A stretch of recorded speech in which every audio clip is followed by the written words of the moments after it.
Israel ജനത്തിനു വേണ്ടി ഒരു ദേവാലയം നിർമ്മിക്കാൻ ദാവീദ് രാജാവ് വളരെയധികം ആഗ്രഹം പ്രകടിപ്പിച്ചു. എന്നാൽ ദാവീദ് രാജാവിന് ഈ ദേവാലയം പണി കഴിപ്പിക്കുവാനായിട്ട് സാധിച്ചില്ല. ദാവീദിൻ്റെ മരണനേരത്ത് തൻ്റെ മകനായ സോളമനെ വിളിച്ച് അദ്ദേഹം ഇപ്രകാരം നിർദ്ദേശിക്കുന്നു: മർത്യൻ്റെ പാതയിൽ ഞാനും പോകുന്നു, ധീരനായിരിക്കുക, പൗരുഷത്തോടെ പെരുമാറുക, നിന്റെ ദൈവമായ കർത്താവിൻ്റെ ശാസനങ്ങൾ നിറവേറ്റുക. മോശയുടെ നിയമത്തിൽ എഴുതിയിട്ടുള്ളതുപോലെ അവിടുത്തെ മാർഗത്തിൽ ചരിക്കുകയും അവിടുത്തെ ചട്ടങ്ങളും പ്രമാണങ്ങളും കൽപ്പനകളും സാക്ഷ്യങ്ങളും അനുസരിക്കുകയും ചെയ്യുക. നിന്റെ എല്ലാ പ്രവൃത്തികളും ഉദ്യമങ്ങളും വിജയമണിയും. അങ്ങനെ സോളമൻ ദേവാലയം നിർമ്മിക്കാൻ തുടങ്ങി. ദൈവം സോളമന് അതിശയിക്കുന്ന രീതിയിലുള്ള ജ്ഞാനവും അറിവും നൽകി.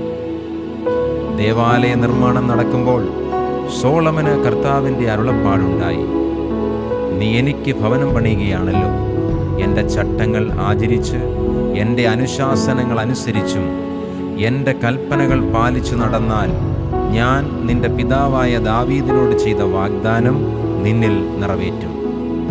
ഞാൻ ഇസ്രായേൽ മക്കളുടെ മധ്യേ വസിക്കും.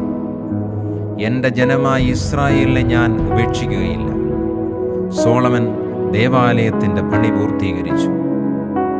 സോളമൻ പൂർത്തിയാക്കിയ ദേവാലയത്തിൽ കർത്താവിൻ്റെ ബലിപീഠത്തിൻ്റെ മുമ്പിൽ നിന്നുകൊണ്ട് ഇപ്രകാരം ഒരു പ്രാർത്ഥന നടത്തുന്നു: പൂർണ്ണ ഹൃദയത്തോടെ അങ്ങയുടെ സന്നിധിയിൽ വ്യാപരിക്കുന്ന ദാസന്മാരോടുള്ള ഉടമ്പടി പാലിക്കുകയും അനന്ത സ്നേഹം അവരുടെ മേൽ ചൊരിയുകയും ചെയ്യുന്ന അങ്ങയെപ്പോലെ ആകാശത്തിലും ഭൂമിയിലും വേറൊരു ദൈവമില്ല.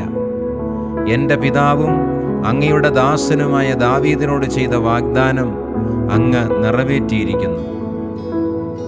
അങ്ങയുടെ ദാസൻ ഇന്ന് തിരുമുമ്പിൽ സമർപ്പിക്കുന്ന അർത്ഥനകളും നിലവിളിയും കേൾക്കണമേ. അങ്ങയുടെ ദാസൻ ഈ ഭവനത്തിൽ വെച്ച് സമർപ്പിക്കുന്ന പ്രാർത്ഥന കേൾക്കുന്നതിന് അങ്ങയുടെ കടാക്ഷം ഇതിൽമേൽ രാപകലുണ്ടായിരിക്കണമേ. അങ്ങയുടെ നാമം ഇവിടെ ഉണ്ടായിരിക്കുമെന്ന് അങ്ങ് അരുളി ചെയ്തിട്ടുണ്ടല്ലോ. ഈ ദാസനും അങ്ങയുടെ ജനമായ ഇസ്രായേലും ഇവിടെ സമർപ്പിക്കുന്ന യാചനകൾ സ്വീകരിക്കണമേ. അങ്ങ് വസിക്കുന്ന സ്വർഗത്തിൽ നിന്ന് ഞങ്ങളുടെ പ്രാർത്ഥന കേട്ട് ഞങ്ങളോട് ക്ഷമിക്കണമേ. തുടർന്ന് സോളമൻ രാജാവ് ഇസ്രായേലിൻ്റെ നീതിക്ക് വേണ്ടിയും പാപമോചനത്തിനു വേണ്ടിയും നേർവഴി നടത്തുന്നതിനു വേണ്ടിയും അടഞ്ഞ ആകാശം തുറന്ന് മഴ പെയ്യിക്കണമേ എന്നും യുദ്ധത്തിൽ വിജയം നൽകണമേ എന്നും ഹൃദയം കാണുന്ന അവർ അർഹിക്കുന്ന പ്രതിഫലം നൽകണമേ എന്നും പ്രാർത്ഥിക്കുന്നു.